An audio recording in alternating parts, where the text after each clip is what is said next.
Hello everyone and welcome back to BattleBox Bat Rep. And we are back with Space Weirdos where the CuraTek Automatons are taking on the Abductors. Now, this is going to be a weird game because the Abductors have absolutely been kicking ass and taking names, but primarily because they are immune to being shot at from over 5 inches. And the automatons don't have a single gun between them. Also, the mastermind's big trick is that he can mind control an enemy and make them shoot their gun. And the automatons don't have a single gun between them. So basically, we are going to see what happens if you bring a knife to a gunfight, or I guess blooded teeth and claws to a gunfight. The the abductors aren't completely defenseless. I'll do them first. The mastermind still has a psychic, I think psychic knife, psychic stab, so he can use that to do some damage. The two blasters have auto cannons, which we have seen multiple times in this series, are the most powerful gun. I say, seems to be the most powerful gun in the game. I actually rate them higher than rocket launchers. We've got the 5 hunters who are they're racked up with auto rifles and targeting reticules. They are really still very good at shooting. And yeah, they're not bad. I think the entire game plan is going to be standing at the back and trying to get shots off. Versus these guys. These guys are the CuraTek security guy, who is a nightmare to bring down, and just 10 regular citizens who are actually, they're all very bad, but if they get into melee, these guys have no defenses. So they're actually even if half of them die, the other half will probably shred the abductors. So yeah, I love scenarios like this. But for one of my favourite games, well, just here, is the old Starship Troopers game, which had exactly 2 factions. One had all of the guns in the world, and the other one had all of the models in the world, and were astoundingly good in melee. So yeah, that's basically what we've got here, and I'm very interested to see how it works. So let's set some dudes up. And here is our battlefield. Our 3 objectives are one behind the bus there, one in the middle of the field, and one kind of in that kind of ruined area over there. The zombies are all in one horde over there, as is tradition. And over here, I'm kind of trying a sort of flanking maneuver, because I think the best way of taking out the automatons is basically to create like a kill box where they have to come into. And I'm probably thinking far too hard about it. But got the 2 blasters, one there and one up there. And they are going to go for the high ground, so they can just... Their autocannons are genuinely terrifying.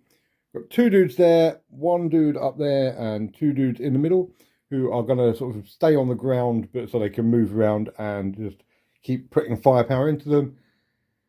And the mastermind is at the back, just chilling, because that's all the mastermind can really do right now. So, who is going first?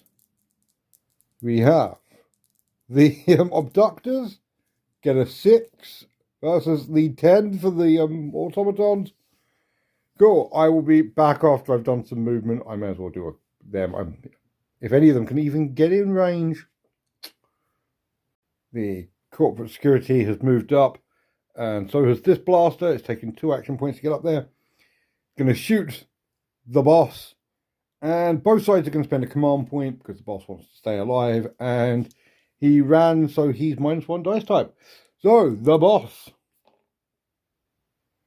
gets a grand total of 7. No, he only gets 8 because he's got heavy armor, because he's wearing heavy armor. 2d10 also +1 because the tracker gets 12, which is famously more than 8. So 5. He's got another 5-inch move he can do, and that 5-inch move is definitely going to be him going up here. That's not great for anyone really, because it's just actually taking him 5 inches out of the rest of the slot for his healing aura. Still, he gets to move, and then something over here gets to move. Woo! Okay, this guy has just moved up, all he can do this turn. Whereas over here, the blaster has moved up. It would have taken him an extra action to get up on top of the building anyway. So he's just going to shoot the security guy again. Both sides spending an action point. So D12 on the defense. Gets 9 versus re-rolling 2s because it's a auto cannon. That is 10. That is enough to defeat him. He is defeated. For 11. No, the boss is dead again. You know, maybe having your entire army centered around a single powerful character who can get killed really easily may not be the best way of building an army. But still, it's time to move up the zombies. They can split out a bit more now. So, cool. Another zombie moved up. And this dude has gone flump, flump up here. And it's going to take a shot at the dude in the blue jacket. It's through the wall, so he gets cover. So that is +1 dice type for them for 4. -1 dice type for the hunter. For 9, that's still double, so +1. That's 10. Oh, that's another kill already. Oh my god. Yeah, no, the abductors are here to eat everybody's lunch. It's going to be another kill. Going to be another slaughter. I can feel it in my bones. Next zombie. Right. He's moved up here. And this dude has moved over here. He doesn't need to be in cover, but I like to think they feel a bit more, a bit safer. Like a little warm blanket. I'm going to shoot her. She gets 8. He gets 10. For 7. She is downed. Next zombie. Okay, next one's moved up. And the abductor, next hunter has moved up here on top of the car for a complete straight line into this dude. So it's going to be D6s on the defense for 7 versus D6 +1 on the offense for 13. 5 is another free 5-inch move. I love that not being hit, being hit in this game isn't necessarily a good thing. So I like that. That is good, especially for the zombies. Like the ability to start sprinting up the board when people shoot at them is actually real fun. Anyway, next dude moving up. So yes, another one moved up here, and this dude has gone from there to here. Again, doesn't need to be in cover, but I feel like they feel safer there. And this one is going to take a shot at him for 2 on the defense versus 9 on the offense because of targeted reticles. That's +2 on the damage roll. 7 downed. Okay. Another move, and then I've only got 2 people left, so I might end up just doing the moves unless I can get him within line of sight of someone. But he doesn't ideally be going over here, so probably not. We will see. Another dude has moved up there. You guessed that. This dude had managed to get line of sight on this guy. Both sides are going to spend their last command point because it's going to be the last roll of the turn. So D10's on the defense because he's in cover. Gets that's 12 versus D8 +1. That is 10. 10 is famously less than 12. Everyone else is just going to move up. He's not got any range to do anything. And these guys can do whatever they want. The mastermind has just moved up into a sort of central commanding position. I genuinely might just shove him on the building over there to watch this. And this lot have all moved up. They are just mindlessly moving towards the nearest dude now. So, yeah. We have to make a break test because they lost their leader. The difficulty is 4. The highest willpower is now D6 for 6. Cool. They are fine. Let's go into turn 2. Right. It is turn 2 and it's time for another initiative roll. The automatons have 7. The abductors have 7. We re-roll. The automatons have 6. The abductors have 6. The automatons have 7. The abductors have 9. The abductors are going first. Oh no. Do you know what? He's going to stay where he is and just start shooting people. I'm not even going to bother. I don't think he can't aim. Autogunners can't aim. He's going to shoot the ones that are up first. So blue shirt, yellow trousers. Defense of 7. Offense of 10. Gets him down. It honestly, down is actually not that. Oh, actually, no. So I can up the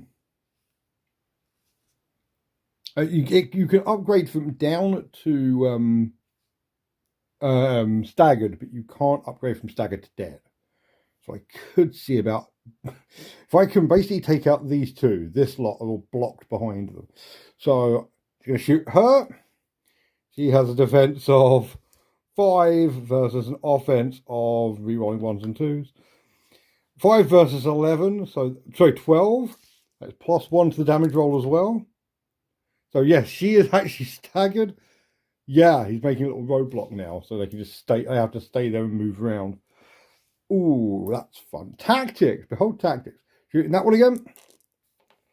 Defensive 2. Offense of, it doesn't matter, he's triple on the first one, but I wanted to roll it for 18 +2. 5. Oh, 5 is he gets to move. So actually he gets to be down and also up here. Interesting. So, yeah. Zombie's turn, I guess. Okay, he has stood up and walked over there. And that blaster has gone up on top of the building, so he's got a better line of sight. And he's going to shoot this dude first. For defense of 4. Offense of 19. That is +2 to the damage roll. 6 is move up and then go down. Okay, oh, that's actually quite bad. He's going to get into melee now. Oh, no. Then he is going to shoot. He's going to shoot. Yeah, that dude. This dude here. Screw it. Defense of 8 versus offense of 11. That is a hit. That's 11. Okay, so standing dude is dead. Right. Do you know what? Don't even need to measure it. He's going to get up. He's going to charge this one right here. Very dear. Oh dear, oh dear, oh dear. Okay, so hunters have a defense of 2d6. Offense of 2d6. I say they're not actually that bad in, well, they're quite bad in melee, but they're not. These guys are bad in defense. So yeah, defense of 6, offense of 4, defense of 7, offense of 6. Okay, he flails around and does exactly nothing. Cool. Who's going next? Right, this hunter has jumped up on top of the building, and it's going to start by shooting this woman here. Yes, D6 is on defense for 10, D8 +1 gets 9. Boo. Second shot, same person. A defense of 10, offensive 6. 5. Sorry, 5. 3 plus 1 is 4. Important math lesson here today.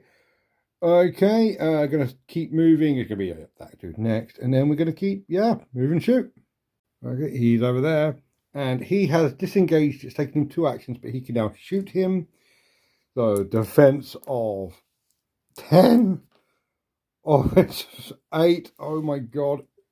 This guy is insane. He's doing what the leader was meant to do, which is be really, really hard to kill. Next lot starts moving up. Okay, moved up there. And over here, he needs to die. So he's going to aim once and spend a command point. He can spend a command point to defend because he needs to survive. So defense of 5, offense, aiming and command pointing gets 15. That is 16. Sorry, he's tripled. So plus 2. 8, he is staggered. So, next shot. Going to spend a command point again. And you know what? I don't think he's going to spend a command point to try and defend himself, as funny as that would be. So, D4's on the defense. 4.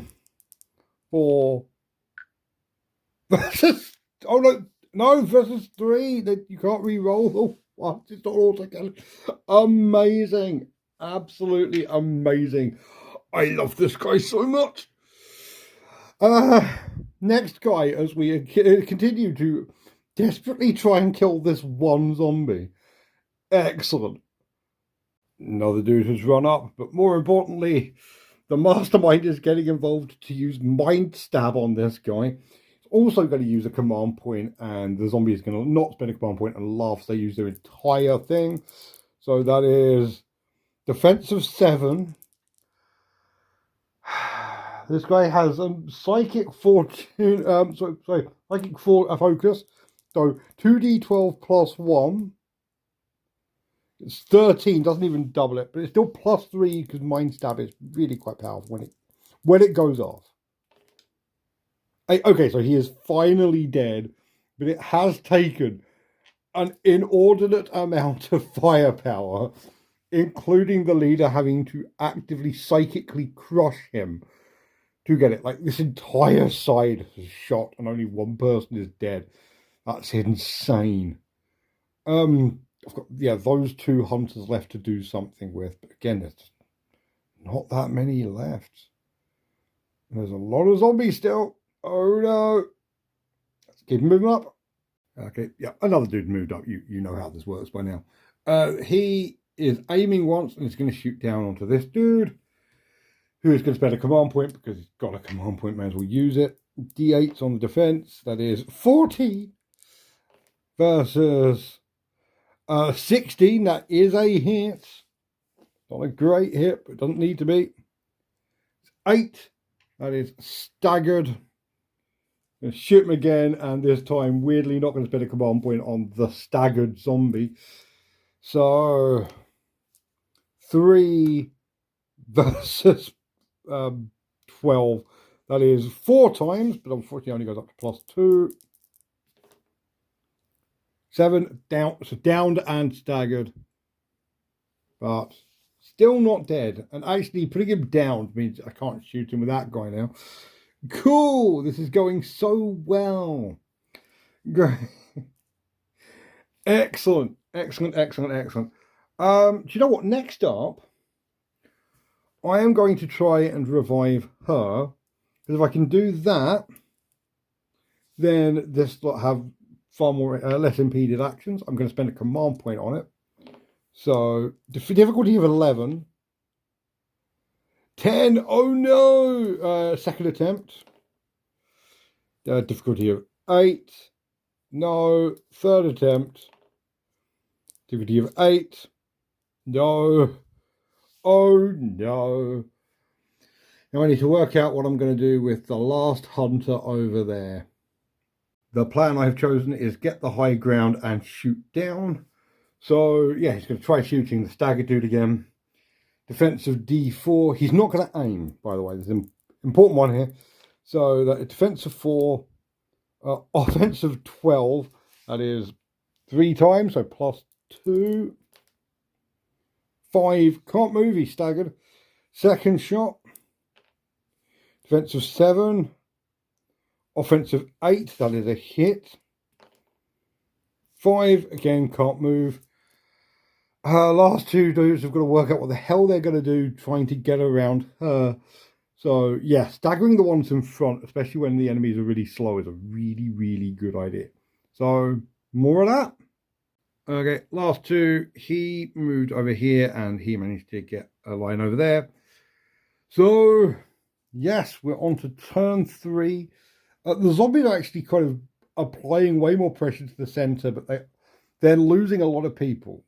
So all the abductors need to do is continue just piling in firepower, but they are going to need to grabbing that objective shouldn't be too hard with this dude.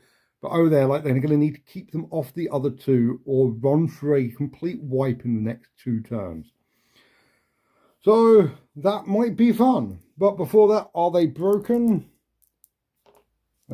Difficulty of 8. 7, yes, okay, the zombies are now broken, so they're also very unlikely to be going first. Cool! See you in turn 3. Oh, very dear. The kill box plan is working incredibly well, and we have our initiative rolls of 6 for the abductors versus 5 for the automatons. Automatons are going first, and I'm going to start with abductors are going first. I'm going to start with that blaster there, who's going to shoot down into this dude just to try and get the kill. A defense of 4, offense of 14. Okay. Yeah, he's fine. He has managed to kill this dude. All right. It takes an inordinate amount of firepower, but when they do hit, autocannons are great, and yeah, just he's now going to shoot down into the lady with the purple jacket, who does get D6s on defense for 2, versus a lot more. That's 13, so 7, she is downed. You may as well shoot her again. So, defensive 7, re-rolling the 1. 7 versus 16, that is doubled for +1. Nothing, she can't shoot back. Okay. Zombies' turn. Which is going to be, again, just moving in and getting shot at a lot, I guess. Okay, zombie has moved up to grab the objective. Next blaster is going to start raining fire down on these guys, starting with the guy in the green jacket. Getting 7 on defense. First, reroll 1s and 2s. 16, that is doubled for +1. It's 10, he's dead. Going on to the dude in the orange t-shirt.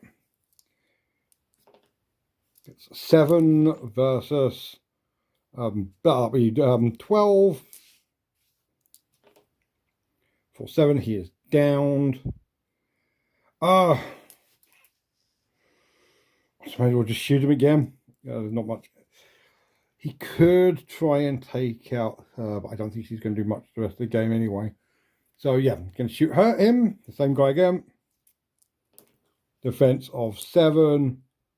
Rerolling 1s and 2s.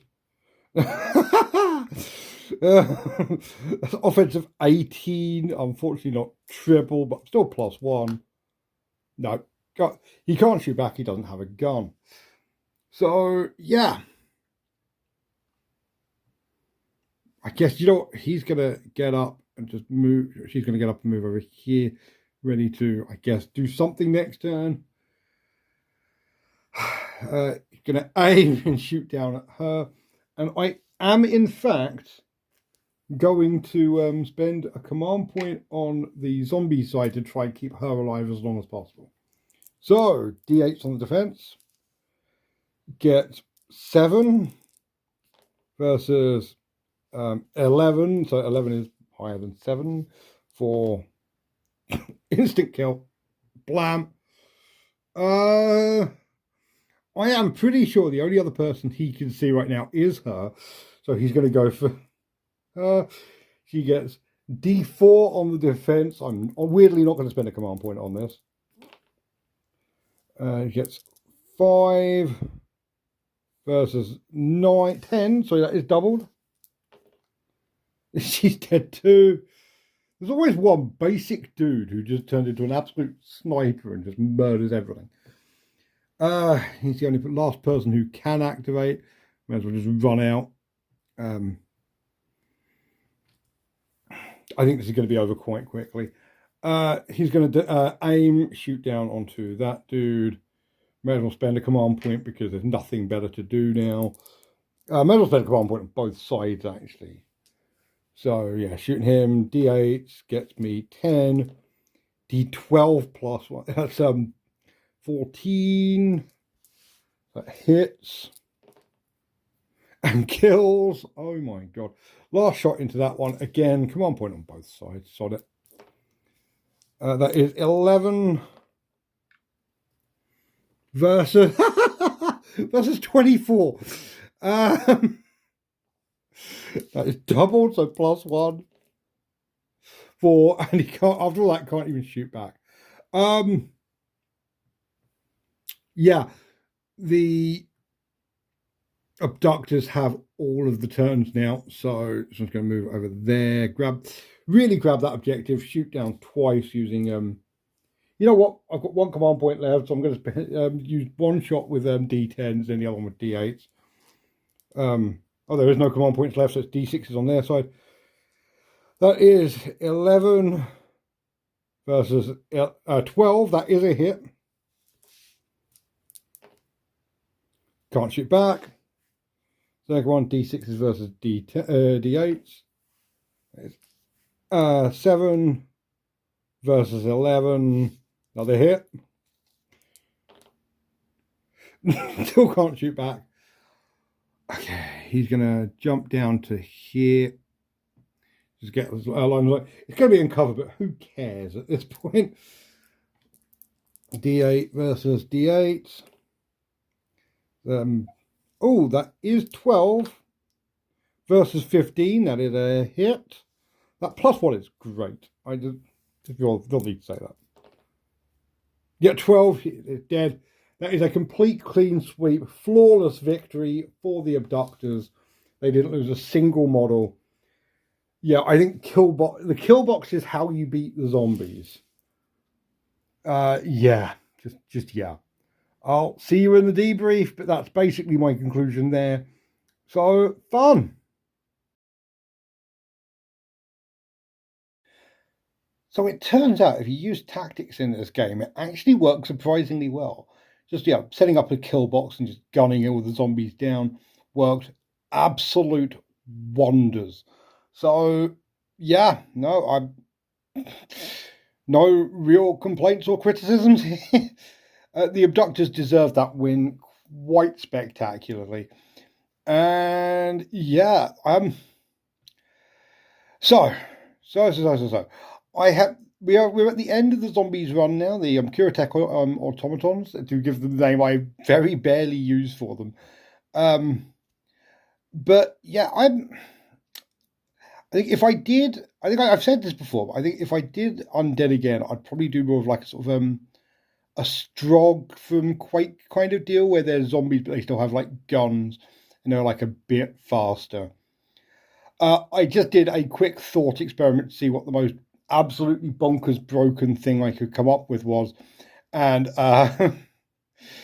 if you put on, it's like 18 points for like speed 2, firepower 10, defense 8, and everything else is garbage, then you whack on an auto cannon and a targeting matrix. And you've basically got like 6 moving turrets that can just murder everything and really need like concentrated firepower to bring down. So I wouldn't do that. It's broken, but it might be, you know, more like sci-fi horror than like more sort of these like fantasy undead. I have a feeling this the exact automaton team I've got would be a lot more interesting in Sword Weirdos, where it seems to be a lot more melee focused. So they'd have to get in close to try and bring them down, as opposed to we can stand half a mile away on even mildly tall motorbikes and still shoot you from like miles away. But yeah, no, I kind of enjoyed it. I thought it was really fun. Next up, we have our last team, team number 7, who are the Splicer crew.